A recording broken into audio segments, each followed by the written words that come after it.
Brad Berg with Encompass Purpose. We have Craig. And Craig, how do you say your last name? Sikovsky. I would have got that wrong. So you you have quite a background. I would like to just have you kind of start wherever you would like and share some your journey that you've had. Sure. I always thought like I'd be famous for something I did in business, and egotistically and with pride. Um, we had a startup company back in the day. We made millions of dollars. Used to just speak at national conventions, and I ended up being a 9/11 respondent to the World Trade Center, a volunteer, and ended up battling lung cancer and GERDs, Barrett's esophagus, and sleep apnea, PTSD. And as my life evolves, now I'm a patient advocate, and I'm still battling the things that I'm battling.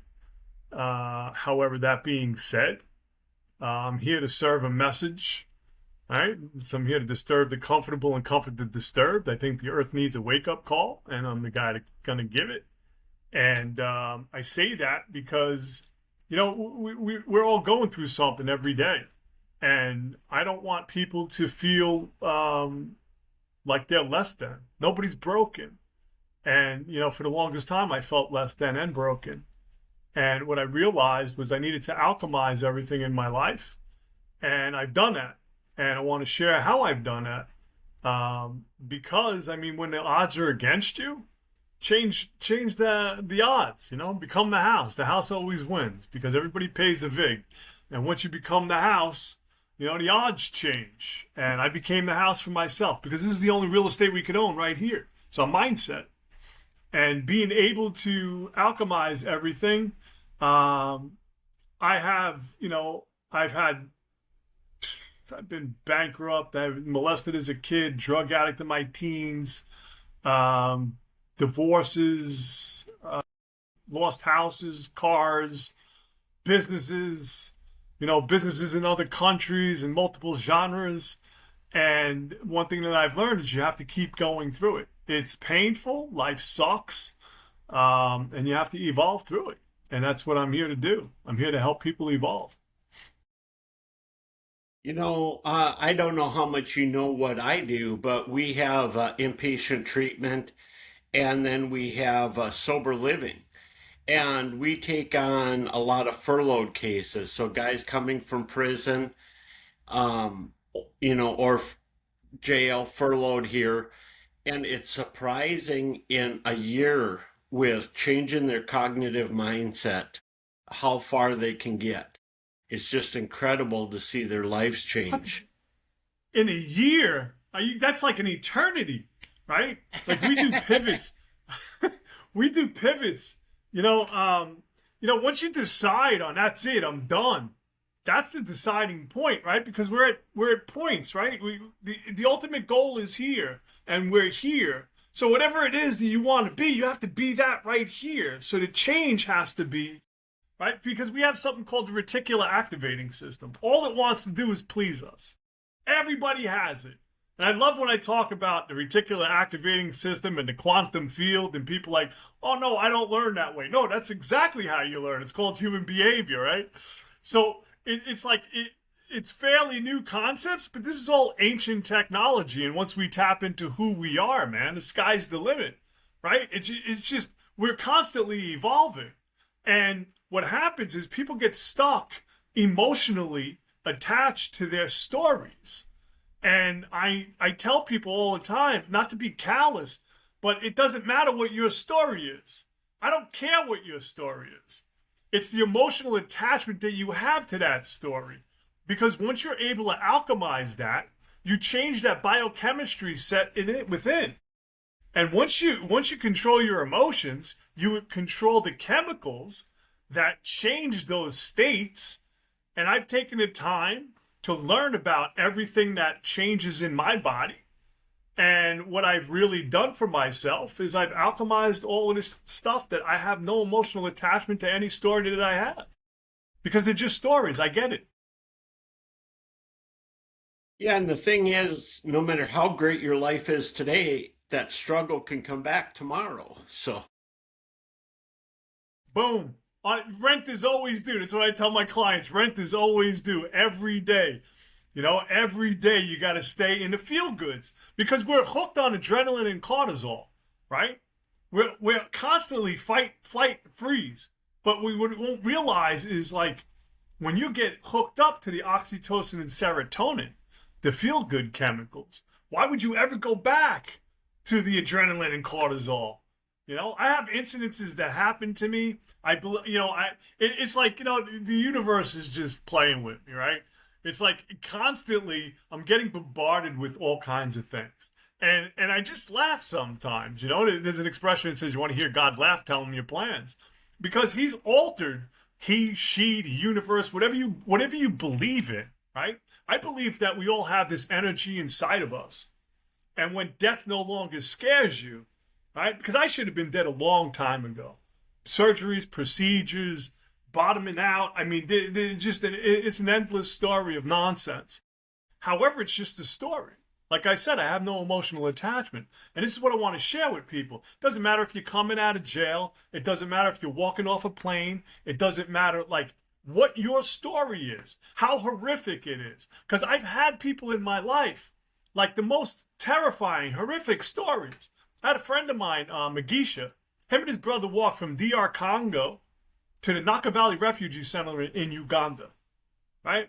And along the way, he sold bricks to make money because they didn't have any money. They fled with their clothes on their back.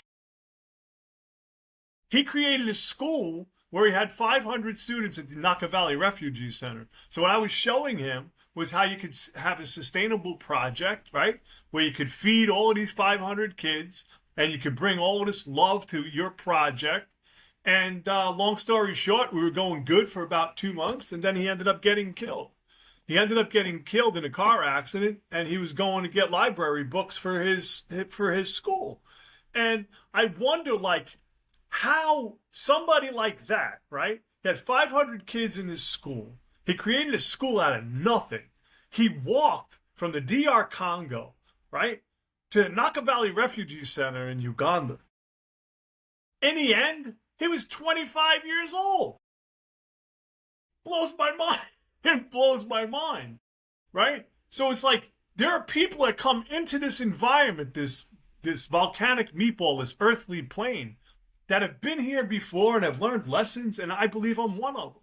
I believe that I've come to this volcanic meatball for every sense of the word, and I believe that I've tapped into something inside of me that it is painful. Don't get me wrong, this isn't for the weak.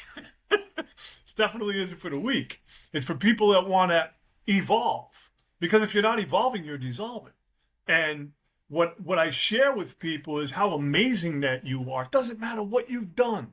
It really doesn't. Once you change who you are inside, your external world will follow. You just got to keep putting in the work, man. I'm sorry, I just went off on a tangent. no, that's fine. It's so true, though. I mean, a lot of people, especially in America, they want a pill to fix it. And to Of truly course. change, it takes a lot of work. You have to change yourself. We're the biggest obstacle to what we want to get to. And Absolutely. we pretend like we don't have control of anything to make it easier, but truly what you're talking about too, your mind is so powerful. You can do so many great things if you put your mind and your body to it. I tell people all the time you have to be accountable and responsible for the things that you're going through. Not what the things people have done to you, because that's their experience, right? I'm talking about accountable and responsible for your healing. And for you have to take that and you have to sit in that dark. It's called the dark night of the soul or whatever you want to call it. That you have to sit. And I feel like I've been grateful to be able to self-isolate. When I was going through my mid and lower lobe, my right lung surgery, they took it out of my, through my ribs, and they cut all the nerve endings in my ribs, and I was living with the most horrific pain for 6 years, man. And people used to look at me and be like, you're lazy, and you're, you should go out more, and you should do things. And the only thing I had in my head was, oh, for 6 years, man. I was like, oh. And they're just like, you're fine, the surgery was, 2 years ago, 3 years ago. And it was like, they have no idea. They have no idea. And I have this one friend, Robert. He shows me how to stand up every day. And he's got no legs. His legs horrifically burned off of him in a fire. And he was involved in an accident, and he was wedged between the dashboard and windshield, and he was dangling, and his legs went on fire. And he's got horrific burns all over his body. This dude, you can't stop him. He's done things to have an everyday life we couldn't even figure out because he's had to do these things. And I'm surrounded with people like that because I believe, your friends are the 5 people closest to you. And my friends are just badasses, man. These are people that they go after the human impossibility, and they conquer it. And I want to be around people like that. I don't want to be around Mary and Joe complaining that their life sucks because their pizza got burned, or their Starbucks coffee didn't come with the right amount of colored sprinkles. I mean, these are real bitching sessions, And I just love human behavior, and I love what humans are capable of, the change that they can have.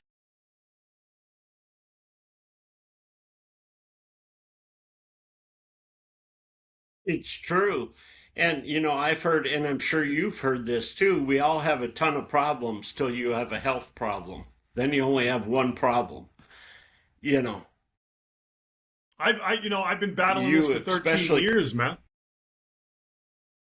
No, I've been battling this for 13 I years, know. and it's not something that goes away. Like I have something called Barrett's esophagus, right? And it doesn't matter what I'm doing. I could be talking, I could be drinking, I could be eating, or doing nothing, and my throat will literally just lock, and it's the most horrific pain, man. And I got to grab my throat, and when people see me do that, they want to assist me. And I'm like, no, no, no, no, no, don't assist me. Because if you assist me, you can help me kill myself. It's like, no, no, no, And I've had to learn how to breathe slow and wait for it to go. Wait for it, because then my voice changes, and then I have it's the flap that as the base of our throat, it gets stuck. And it's like it's from GERDs. It's from the stuff that I've been through, the stuff that I've ingested at the World Trade Center, and it's all directly linked. And I'm here for a message, man. I got to get this message out before I'm out. I became a Les Brown Power Voice speaker in 2020, and Les told me funny stuff, man. He's like, "Listen, Craig, all you got to do is stay ahead in the chalk outline, and you're okay." And that's what I'm doing. So I joke about that. I've actually died 4 times now. I've had a quadruple Well, there you bypass, go. but I'm so fortunate to be here because I could have, just had an easy life and not got that experience and not been able to teach people the things I've learned. So What you just said is paramount. What you just said is that's it. It's the experience. And I believe we're here to live through experiences. Like one of the worst experience of my life was going through being molested as a kid. I didn't deal with that until I was in my 40s. Like I'd be walking off a national stage at a convention center, getting all of these accolades. I'd be walking off the stage thinking I was less than, thinking I was garbage. And people would be like, "Oh my God, you're amazing." And I did not deserve the accolades that I was getting. So I went into self-sabotaging mode, right? You go into all of the disempowering thoughts and behaviors. And it's like, no, man, no. And I commend you. I really do. I mean, 4 different times. It's like, nah, man, he just kept sending you back. Go back. Go back, Earthling. Go back.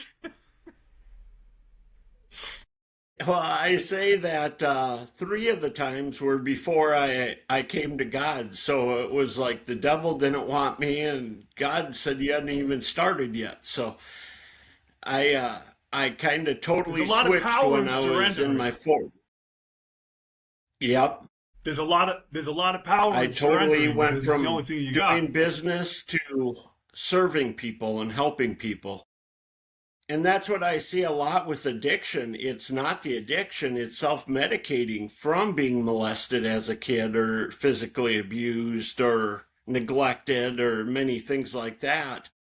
And you have to deal with that and get past that so you can get to the point where you can be your true self and really get where you can be instead of living in that past. That's the whole thing about addiction, right? Everybody's addicted to something. It's just we're always I'm saying us, right? Addicted. I mean, I was detoxing myself in a basement apartment in Cliffside Park, New Jersey, when I was in my 20s, right? Detox. I mean, violently vomiting and diarrhea and all of that stuff for days. And it was like the kid next door to me in the other room was smoking crack, and it was like what? But that's the insanity. That's the insanity of all of this. And it took me, like, when I was going through all of these surgeries and stuff. I was on everything, man. Oxy, Dilaudid, morphine, and I was just on this other podcast, and they're like, "How did you get off of that?" I literally walked away from it because my ex-wife and my daughter were like, "You're a shitty person on these drugs. You're a crappy person. You're mean and you're belligerent." And it was like, I had to take a look. And that's when I started studying epigenetics. And I'll tell you, the first time I had my aha moment, I was at a 9/11 interview for my medical, my yearly checkup. And I think it was like 2.5 years later from my surgery. And I went to this doctor, and she took the x-rays and everything, and she came in. She's like, "Craig, have you ever had a bad x-ray?" And I was like, "Oh, man, she's going to tell me I'm going to be dead by Tuesday, like one of those kind of things." Come to find out, she didn't even have my paperwork, right? So as I was listening to her, I was going into that, oh, man. And then I was like, no, wait a minute, man. I'm not going to change who I am. I'm not going to wipe the smile off my face, and I'm not going to have a crappy day because of whatever she's going to tell me. Come to find out, she didn't even have my paperwork. Come to find out, that's when I had my epiphany, my aha moment. Because the 2.5 years I was studying epigenetics, my biochemistry didn't change. I didn't have any twist of a state. I didn't go into that, oh, woe's me, and feel that physical change. And that was the first time I was like, wow, this stuff really works. This stuff is powerful. And that's the power that we all have inside of us, and everybody has it.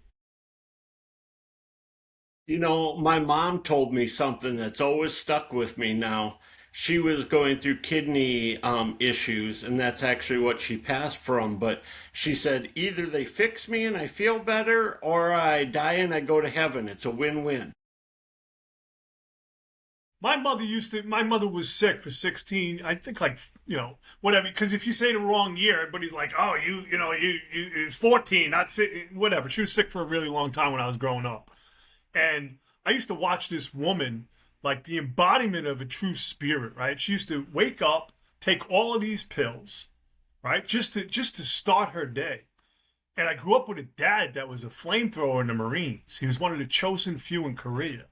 And I had this family of hard knocks kind of people, man. But the one thing that they gave me, we didn't have a lot of like worldly possessions, but the one thing they gave me was all the love in the world. And I got hit by the wooden spoon. My father used to look at me like I was crap, and talk down to me and all of that. But I grew up in the '80s, and I didn't realize until later on that these people gave me who I am. Who they wanted to see developed into a powerful person. And the only thing I say is powerful about me is me, because I don't compare myself to anybody else. I just know the power that's within me, that God feeling that we all have inside of us. Once you alchemize this thing, man, it's a different game changer, man, because you're walking in line, like perfectly in line with your message and who you are. And it's time for a lot of people to become themselves and not what society says that they need to be based off of their circumstances. Could you touch on that some more? Because that's one thing I try to really instill here. You're not your past. You're not who you were yesterday. You're who you are today. And you just See, kind of touched on that with. Go ahead. no, go ahead. There's a time lapse. I'm in Mexico and you're in the States, so there's like a little. I don't want it to sound like we're talking over each other. Go ahead. Well, no, I was just going to say you're anything you want to be. You just have to start being that person. And you can't be that past person or, what issues you had in the past. So that's the whole thing. When I do with my clients, right? It's like take them back to that story, because from 0 to 8 years old, the Jesuits used to say, "Give me the child, and I'll show you the adult." Because from 0 to 8 years old, we're literally just a tape recorder, right? We're recording and we're processing everything around us. Yeah, you remember like the terrible twos, right? Little kids growing up, and it's like, oh, we're going through the terrible twos. What? Well, why? Because you were berating this child at 1 year old, right? So, oh no, Johnny, don't do this, don't do that, don't do this, don't do that, don't do this, right? And he recorded that. And then at 2 years old, you're like, give me that. He's like, no, no, I don't want to, right? Because he was berated for so long. And this is why human behavior fascinates me. Because we all have the same tools. We all have that one thing that once we alkalize the emotional attachment to the story, like I take my clients back to their story, and it comes with a lot of tears, man. And I was on this podcast not too long ago, and the woman was like, "Who do you think you piss off the most?" And I was like, "Oh, that's easy, man. My clients, because I have to bring them." And what I do is I take them through their event, right? As I'm breaking them down, I take them to that event. And as soon as I touch on the event, right, I could tell whether or not they've alchemized the event. Because if you're going back and into the story of what formed you, you're going to change your biochemistry. And you're going to have that, oh man, no, I don't want to go back there. And it's like, I do that. I have them have that recall because I want to show them, right? That's the first start, man. Once you realize that you just changed your biochemistry, now I'm going to help you change it for the good for the rest of your life. Because like I said, when you change that, you have that, that's that serotonin, that's the adrenaline and cortisol that kicked in. It's like, whoa, it's giving us that jolt, that fight. When you start reprogramming yourself, you get into the oxytocin and serotonins, and this is the reason why. I have a smile on my face every day, man. And I go through crap every day. Every day, life is lifing, man. Whether you want to participate or not, it's coming for you. And I lost everything, all my intellectual property, and in like 3 years ago. Company gave away my information. I lost all my intellectual property. I had this account for 23 years. I lost my 9/11 book. I lost the cartoon. I lost like just everything in business. Intellectually, I lost it. And went through this whole lawsuit and everything like that. And the lawyer called me up and was like, yeah, you know what? They said, no, go F yourself. You can do whatever you want. We'll take it to the Supreme Court. We'll just cover our whole business, right, with lawyers, and we'll just dazzle you with lawyers. And I just like, all right, cool, hung up the phone. And that's when I realized that I won because nothing changed. I'm not looking for external validation. And I recall that story because I was concentrating on this outcome for so long, for 3 long years. It was just this. And I wasted 3 years of my life. And, we can waste so much time. But then I found out that time is irrelevant because it's the energy that you put into things, right? Because you have to do something and time just slows down. It's like, oh man, this is so boring. And then when you do something that you're enthusiastic about, time is just boom, boom, boom. It's your state and energy change. And this is what I love when people have aha moments, because when they realize that when you change your state inside of you, right? Because everything that we're seeking is seeking us. Doesn't matter what it is. We have this stuff inside of us. Everybody has it. It's the reticular activating system. And all it wants to do is please you. So whether you think you can or can't, you're the only one that's going to know whether you're correct. What's funny is for years I thought what was important is nice cars, motorcycles, nice houses, building a business. And then when I truly figured it out, I gave all that up. And I'm so happy now. Like you say, the time goes by so quick. You're happy all the time. And that's what life's about. It's not if I have a Mercedes in the driveway or if I have a bicycle in the driveway. It's what you're doing. And if you love what you're doing and you have a passion and a purpose for it. See, I really do. I believe once you internally validate yourself, right? So you internally validate yourself. You're not looking for external validation, like you said. The Benz, the house. I've had all the toys, right? I haven't had my jet yet. That's coming, and the reason why is because I have to travel a lot, right? So I mean, it's a business tool. The reason why I say that is because there's a big difference. Like I always fixated on I need a jet, and it just eluded me all the time. Now I get to ride in a jet because my time is valuable. That blows my mind. So it's not that I need and want, it's I get to have amazing conversations with you. I get to be on podcasts all over the world. I get to tell my story. That changes my perspective 100%. Because I tell everybody, they're like, oh, I was on this podcast the other day. Kid is severely handicapped. And, he talks as a severely handicapped kid. And he has this guy, Anthony, that helps him out. And he's like, oh, the kid's like, I'm so honored because I actually have a celebrity that's featured all over the world. And I just started laughing. I was like, dude, I'm a knucklehead from Jersey, man. So it's like, no, man, there's none of that celebrity crap here. This is all good humor, because you have to be humorous. You have to laugh at all of this stuff because human behavior is laughable. Because if people actually understood the horrific stories that you go through, those are going to create the foundation that you need to survive.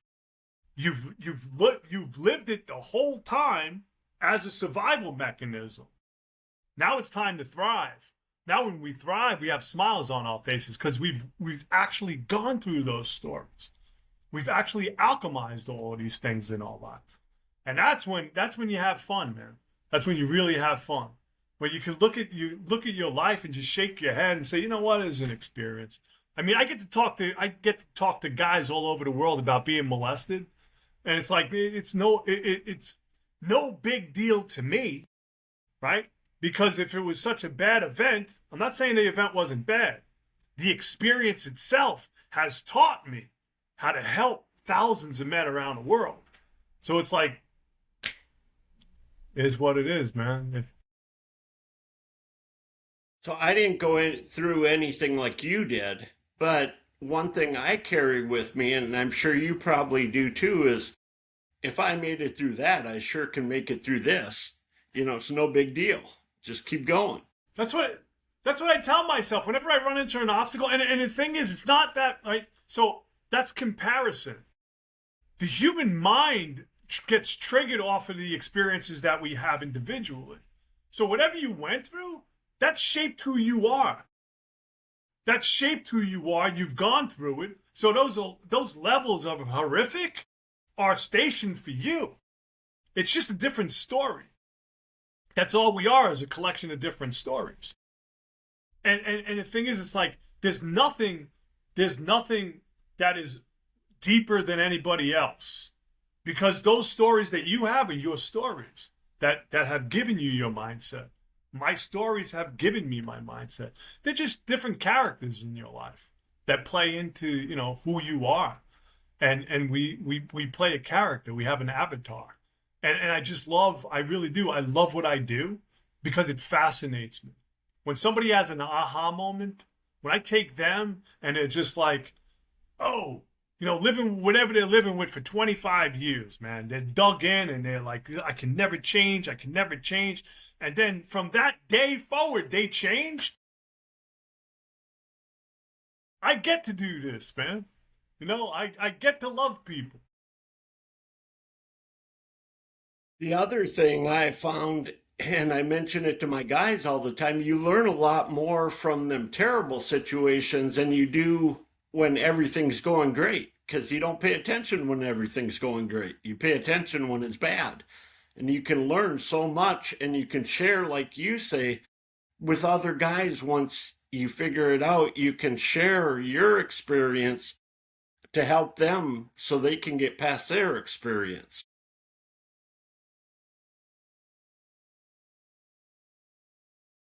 That's the whole thing, is passing through each other's experiences.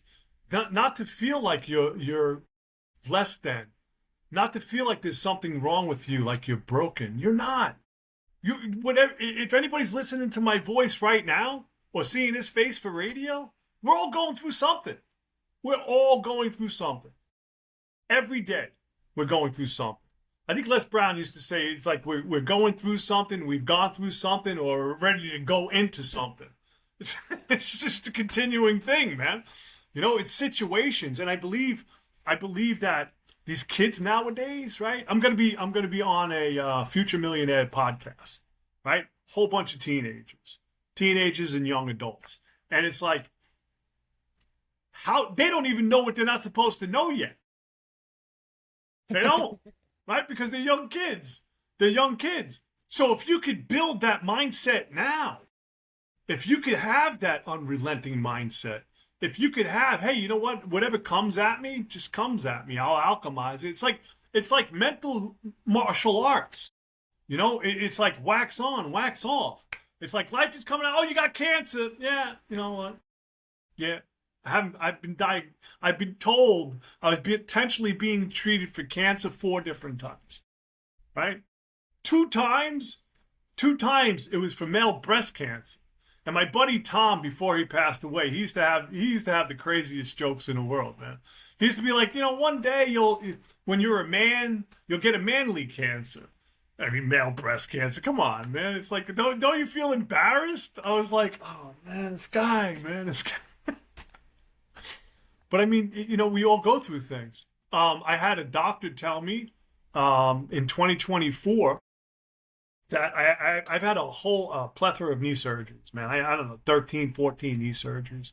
And I had a knee ablation that gave me 3 blood clots that almost killed me. And my leg blew up 4 times to the size. They wanted to take it off. Wow. And I thank God every day that they didn't. Took me about a year and a half to learn how to walk again. And just, it was crazy. So in 2024, I had my surgery down here, another knee surgery. And it was September of 2024. In November, I had to go back to the surgeon because my leg was still swollen. It wasn't going down, nothing. And he said, he came to me and he's like, I believe you have synovial sarcoma. And I'm telling you, 5 minutes later, and excuse me for my French, he goes, I don't know how to even respond to this. He goes, I told you a potential of synovial sarcoma. He goes, and you laughed in my fucking face. How did you do that? How did you do that? And I was like, it's not my first rodeo, man. And I know because during my male breast cancer scares, they took 20 lipomas out of me.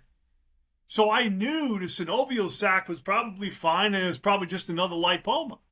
And, knock on wood, 2 years later, I'm walking 5 miles a day. I keep an eye on it. It blows up and it goes back down. But I mean, if I had synovial sarcoma, I'd be done already.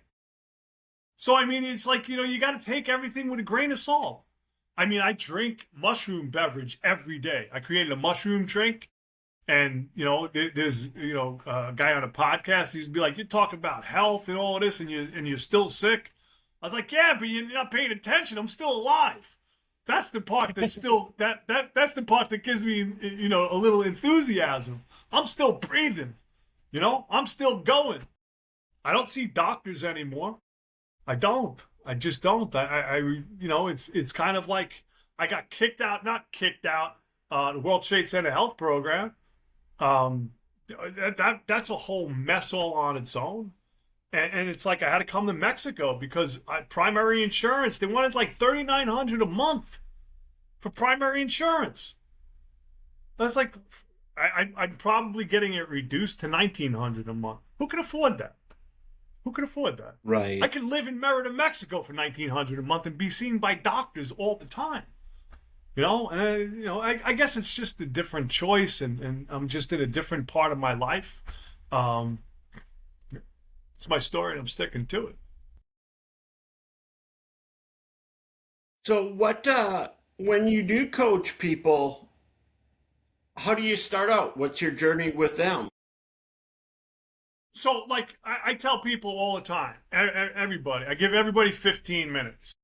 Everybody gets 15 minutes. And they're like, oh, and I tell them, I give you a takeaway. Whatever you're going through, I can give you a takeaway.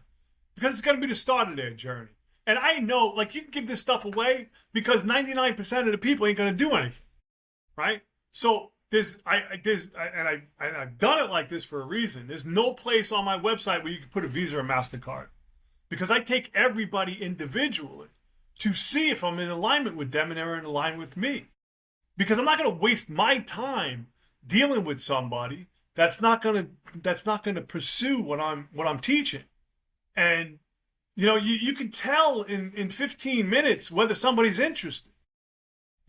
Because when I'm talking with people, I'm looking at their micro expressions, their macro expressions. I'm looking at their facial tics. I'm looking at how they perspire. I'm looking at everything about them. And they're just like, this guy's pretty intense. He's just looking at me and stuff. Yeah, I'm looking at everything. I'm like a cyborg, man. I'm looking at everything. I want to know how comfortable I make you. I want to know if you're comfortable, like all of this stuff. And you can do it in 15 minutes. I've gotten to the point where I can pretty much tell if somebody's going to be interested or not. And then you drop the bomb on. So how much is this going to cost? And I say that laughingly because most people I don't even charge. It's so funny with us. I say since I've been a Christian, I turned into a terrible businessman. But the one thing, we do an application before you can come here.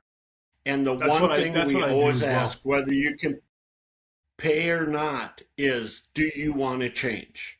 If you don't want to change, it's not gonna work out. And if you do want to change, you're welcome. And and the thing is, people are stuck. Look, I know we have to pay bills. I get it. I really do. We got to pay bills and we have to survive. But there's ways of paying. There's other ways of paying. You can provide service for other people, like whatever business that you're in or whatever you do. And I learned that from one of my coaches. I learned that from Cure, man. He's like, yeah, well, you know what? I'm going to charge you, but it's what I charge you. How I charge you. Maybe you can do something on my website. Maybe you're a website expert and we could trade services and stuff like that. And then there's just other people. It's like, hey, give me a Visa. All right, we're in alignment. All right, you get taxed. Everybody pays a VIG. So how long, you said sometimes change can happen very quickly for your clients. How long do you usually coach them then? 8-week program, but I mean, change starts when you want to change, right? So like, it's like when you want to become a millionaire, right?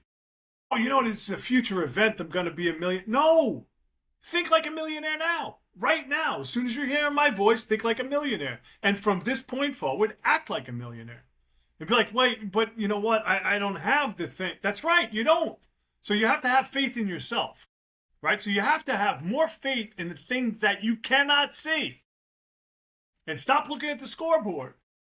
Because when you work on yourself, you alchemize everything inside of you. That scoreboard, it's going to start ticking. Really is. You know, people are like, oh, well, you know, you don't know, you don't know what you're talking about because you're rich. I've been bankrupt. I've had to sell everything I've owned multiple times. I live in a 400 square foot studio apartment in Merida, Mexico. I go out to my garden and built-in swimming pool from the 1950s. I don't own this place. I rent it. So don't talk about rich. I'm wealthy, probably one of the wealthiest people you'll ever meet, because I understand this is a mansion to me, man. Everything is here. I don't live in a slum. I live in a mansion. I understand what this thing can do. I had an amazing experience one time living in Jamaica, in the bush of Jamaica, no electricity, no water, with somebody that was savant. And he showed me what the human mind can do. And Louis, he's one of my best buddies. Louis was proficient in, I think, like 9 different martial arts, right? And he wanted to teach me martial arts so I could protect him. And I was like, dude, you're out of your mind. And he is out of his mind because he's a savant. But what he used to be in, not like jujitsu, not aikido. He was into like dim mak. He was into like when the planets are in a line, you know, and your frequency is charged. You touch somebody on the shoulder and their liver fails 3 days later. He's into that kind of stuff. And the human mind, the potential of what you want is vast. You know, you have to have a great imagination. And you have to believe that you have this God within you, light seeking the human experience. And once you understand that, you have heart and brain coherence. It's all epigenetics. It's the power of ourselves. And once that light gets turned on, baby, that's it. All bets are off. House always wins. You know what's funny too is that, especially in America, you can have 10 great things happen in a day and one bad thing, and they're going to focus on the one bad thing. And like I tell One bad thing. people, the brain will take in whatever you want. You know, if you want bad things, it'll take in bad things. If you want good things, it's going to take in good things. And it sounds like that's kind of what you're saying too. The reticular activating system just wants to please us. That's all it wants to do is please us, right?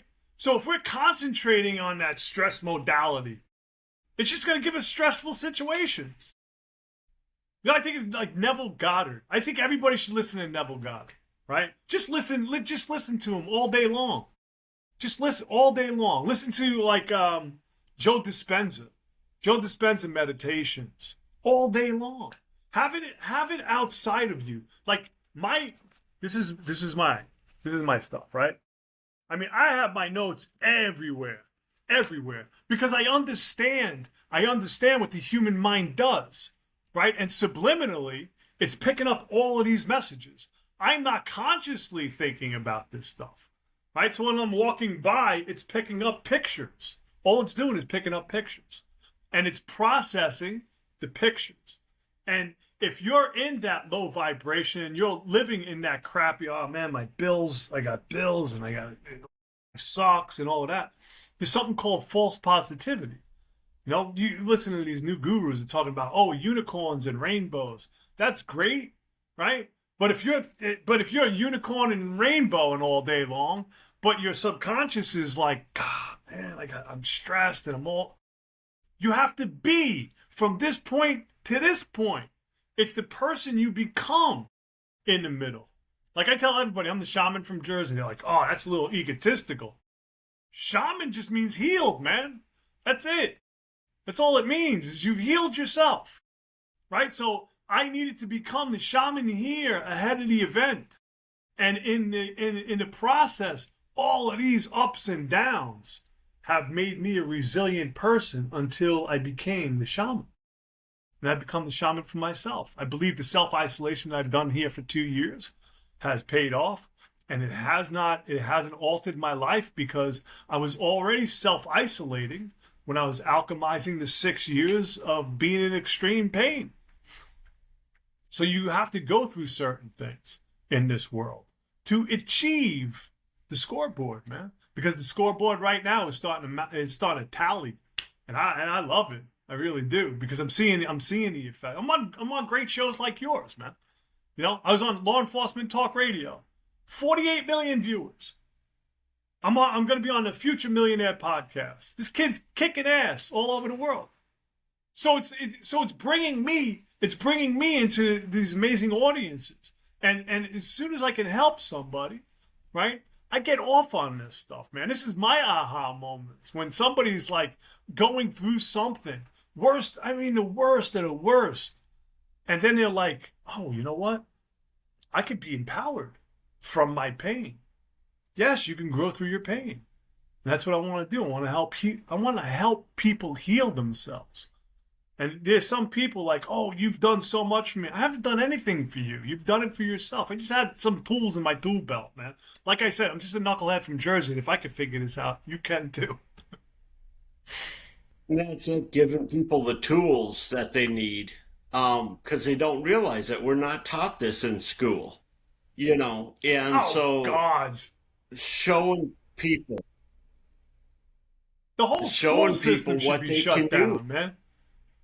The whole school system would be shut down, but you can't shut it down, because I don't want to go off on that tangent, because it's like you're teaching history that didn't even happen. You're teaching like just different equations and that have nothing to do with real life. You want to dumb down kids, send them to school. That's it. And it's fun when you get to the point, I'm 57 now, and just being authentic without mask, not wearing masks for every different occasion. And so you can just be authentic. Sometimes my wife, I'll write a letter and she said, "You're so direct." And it's like, why not be? Get the Why point not? across and let's move on. That's the friend. That's the friend that I want. I don't want anybody sugarcoating anything. I want the people like I'm surrounded. Excuse me. I'm surrounded by people that tell me exactly who I am. Oh, you did X, Y, and Z on Tuesday. I didn't appreciate that. I did. All right. I have to be accountable, and I have to be made aware. I'm sorry. I'm sorry if that offended you. Whatever. I'm a human like everybody else, man. They're like, "Oh, you should be like." Look, man, I'm 50% namaste, 50% fuck off, man. I mean, that's who I am. I'm not going to change who I am. I cuss. I'm human. I'm a sinner. I'm a sinner, man. And it's like, but I am also a surrenderer. I know what it's like to be beaten down. You want to hear God laugh, tell him your plans, man. Because I'm not afraid to Right. meet him. Not afraid to meet him. I think he has a funny sense of humor. I'm looking forward to the chat. I just don't want to go now. I'm here on a mission. I'm on a purpose. But I mean, yeah. I remember like, are you? My daughter's mom has an uncle, right? And he used to tell me, this was years ago. He used to tell me, "Craig, you're gonna tell people what you're gonna tell them. I understand that." He said, "Man, but if you could put God in there, just a little bit." It's an entirely different thing. And I didn't know what he meant. At the time, I didn't know what he meant, because I was going through cancer and stuff. So I wasn't really making aware of what he was saying, because I thought that the nuns at catechism beat Jesus out of me. They literally did, because they used to have that ruler with that metal in it. They smack your hands, and it was like, "Jesus Christ," well, bang, and then, oh my God, bang. And it's like, no, man, there's no God. Get out of here. I connected with the God within when I was going through all of this. The pain, the misery, the self-sabotaging behaviors, the suffering, the addictions, like all of that. And just, there's so much power in surrender. There's so much power in just like, you know what? My way did not work. I mean, you've shown me thousands of times my way don't work. So what is the way? You know, and I've been provided the way. And I talk about psychedelics all the time, right? Because I believe there's a reason why that they're studying psychedelics now when it comes to post-traumatic stress disorder. There's a reason why Eli Lilly just put $3.8 billion into buying a company that was based off of psychedelics. There's a reason why when you have these naturally made chemicals, because that's what we are, naturally made chemicals, that we can tie into and get rid of addiction. That's the, you know, like, why are they hiding this stuff when somebody's so heavily addicted to drugs, right? They're like, oh no, you can't take those drugs. Man, come on. They know that this stuff is all. That's where I'm gonna just leave it there, man. You don't want to get me started on big pharma, Yeah, but I was just looking over this way because I just got done last week with a course on psychedelics, and it's amazing. It's probably not ready to go to market because big pharma's pushed it down, but it's amazing what results are getting from people that are addicted and people that have mental health issues, how quickly it can work. Meaning, I've done over 300 rounds of dimethyltryptamine. I've done peyote ceremonies with the Wichita Indians in Mexico. I've done, you know, the LSD. You know, it's really funny. LSD was the only day I had complete pain relief in my body because my body it has just nerve damage. And there's something with that gives relief to nerve damage. And I was like, I'm trying to figure that out. The only side effects I don't like is being jacked for 12 hours going no, but being pain free is amazing, right? And I don't promote this stuff to everybody. I don't, because it's not for everybody. It was something that I needed to do and ingest to get over me. You know, get over that person that I didn't want to be anymore, man. And there's a lot to be said for what this stuff does. You know, and this is the reason why ancients have been using it forever. It's the reason why shamans have been healing people and forever. Well, yeah, and the modern procedure up here, you go to counseling for like a month, then you do it, then you go to counseling for like a month. Um, so there's a lot to it, but it gets back to what you were talking about earlier with your memories and making them less. You know, clinically, that's a lot like EMDR and bilateral stimulation, where you do the same thing. You know, you work on it and lessen them memories and lessen them hurts, and you can even change it, you know, where, you know, if your mom abused you, by the end of it, you give your mom a hug and you put that memory away and things like that. And you And you're still giving learn her a from it, hug but for that you. pain's not there. Exactly. And you're giving her a hug for you, not for her. You're giving her a Right. hug for you. You know, because you're not responsible for what she did to you. You're responsible for you. Because everything outside of you is an attachment. You know, we're in our heads 24 hours a day, 7 days a week. That's by design. Because everything that we're looking to correct is inside of us. And we just give them different tools to understand that. We just give them a different relief pattern. Because when you're in so much pain, man, you're gonna do so many different things where at that time you believe that was your best option. I mean, I've had people do ridiculous, stupid crap to me, right? And at that time, they're like, oh yeah, he deserved it. And I'm just looking. I used to have people screw me over, and I used to just, I wouldn't be vindictive. I would just watch and be like, really? That's how you're gonna do it? I would have did it a different way, but you know what? You want to do it that way? I mean, all right, okay.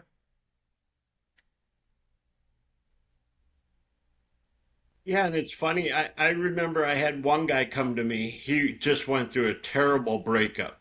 Told me all the whole story about his wife, soon to be ex-wife. And he said, "What do I do?" I said, "Pray for her." And he looked at me like I was nuts. And I said, "You don't forgive for them. You forgive for yourself, or else you're carrying around this weight in your chest, and they don't care. They're off doing whatever they're doing. You forgive for yourself, not for the other person." Exactly. Exactly. That's the trick. That's the game changer, man. Because you're accountable and responsible for you and only you, not them, because they're basing their life off of their experience.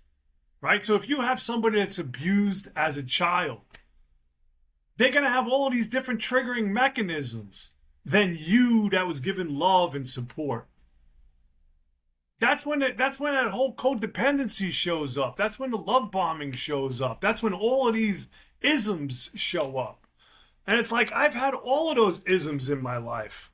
Now I spare my energy because I know I have more side, more time, right? Or more energy from this side than I had in the past because I'm 60 years old, right?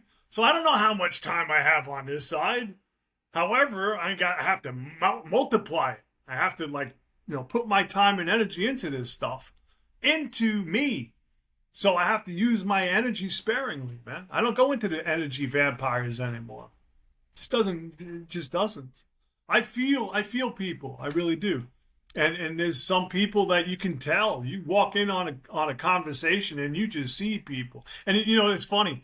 Like I was like always egotistical about business and stuff. Oh, I'm the best. I'm the best. My family still laughs. They're like, oh yeah, he used to be like, I'm the best. I'm the best. And I was in this conference, right? And I met up with this guy, and he was supposed to be like the big dog. And I was like watching him, and I knew I was not getting anything from this guy. There was never going to be a connection, none of that.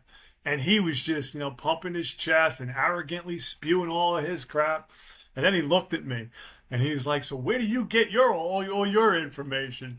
And I was like, this is the perfect timing. Right? I was like, this is the perfect time. He's like, "Where do you get all your information?" And I was like, "The Sasquatch Chronicles." You got to see his face, man. And it was like it was just like one of those precious moments because it was like I don't need anything from him. I don't care. He's got $1 billion. That means nothing to me. It really doesn't. What means more to me is the guy's spirit. His energy. That can tell you so much about people. And like, it's like what is your character like? You can take somebody that's gotten beaten down and all of that, but their character is flawless. They're humbled. And it's like, man, you can turn that person into anybody. Whatever you want, you can mold them into whoever you want. Because they're coachable and they want to learn. And that's everything. It really is. It's the people that are holding on to their ego, their insecurities. I mean, you could smell that stuff, man. Especially with what we do. You mentioned Joe earlier, and you mentioned about working and being 60. It's funny when you get in the flow how much you can accomplish. My board goes, "I don't get how you do what you do." But it's funny when you're focused and you love what you do, how much you can get done. And then how much busy Absolutely. work other people do and don't get anything accomplished. Mainly because they're Because they don't worrying have they about don't the have a past. vested interest. Yeah, they don't have a vested interest in what they're doing. They don't. It's just one of those things where it's like you're passionate about what you do. You have a vested interest in what you do because what you do is so important. You're helping people, right? Most of those other people are hurting people. They're trying to sell them something, and I'm just like, no, you know what you said before, man. It's like we give everybody applications. I have an application set up, right? That how you answer the application, I already know whether or not it's going to work. I already know whether or not we're in alignment, right? Because it's like, you've been doing this for so long. I've been doing this for forever. And it's like, I do it just like, you probably do it. You can do this stuff in your sleep because you have every intention of helping people, right? And oh, I'm tired. Yeah, but you know what? There's that one more person that I got to hit today. Or one more person I got to send that email to. And it's like, that's an entirely different, that's a driven message, man. So that energy field is going to be different. And people can feel that. They really can. This has been great. Do you want to give out your information so if anybody wants to contact you? Sure. It's CraigSikovsky.com. It's my name, literally.com. I'd love to like self-promote one thing. Sure, go ahead. So I'm starting this project has evolved so much. I'm going up and down the East Coast. It was supposed to be around the United States, but my analytics has shown that nobody's really interested in September 11th. And I shouldn't say nobody's really interested. I just haven't had the communication with people for some reason. I started a Growing Through Pain, Cancer and Mental Health Awareness for September 11th, and I have a GoFundMe set up.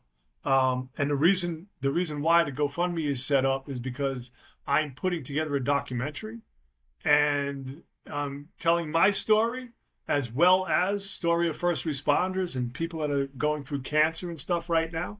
And we're going to be rolling up on 9/11 in New York City. GoFundMe has shown interest in my GoFundMe, and they're going to help me with my media campaign. So, I got it out there. If you guys want to donate or share it or send me a kind word, it's greatly appreciated. And how do they find that then? Go to GoFundMe and put in my name, Craig Sikovsky. Okay, great. So can't say enough about a worthy cause. So we'll have to have another podcast one time where we just rant about big pharma and alternative medicine. So. Oh, you want that? We'll start talking about a lot of wild stuff, man. Well, tell me, you don't want me talking about how the Earth closed for 2 years, right? We lived through that. The Earth closed for 2 years, man. The only ones that got hurt were mom and pop places. COVID. Oh, we couldn't do the Earth closed. The Earth literally closed for 2 years, man. And then they kicked it up again. They fired it back up and went, all right, everything is good now. Now the economy's back up and all of it. Well, this has been terrific. Any closing thoughts you want to add? So, like, I've lived through a lot of cultures and been through a lot of cultures, and one thing that I've realized is nobody laughs or cries in a different language, and that's been like my core message. So, you know what? Just be nice, because there's always somebody going through something, and I really greatly appreciate the opportunity of sharing my story and just helping people if I can. Thank you so much.